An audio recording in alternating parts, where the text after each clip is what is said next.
为着要来抢振兴三倍券的人客，这个桃园市长郑文灿嘛抢一步先来宣布了。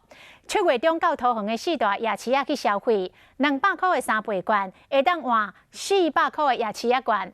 若是到观光工厂，安尼200块的三倍券会当买300块的商品。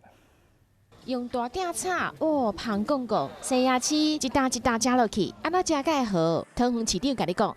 200块的3倍券，我们可以换成400块，好放大1倍。市长郑文灿甲三倍券搁放大，民众只要伫7月17到26号用200块的三倍券，就会当换400块的夜市券。离市的较大的夜市拢会当使用，限量6000份。亲像桃园、中立、龙潭、八德、兴仁花园夜市，7月15到8月底会当用200块的三倍券，到观光工厂去买300块的商品，等于讲拍6、7折。跑来夜市逛的人就先有享有这个福利。我觉得人潮应该会恢复到像之前没有疫情的时候的水准。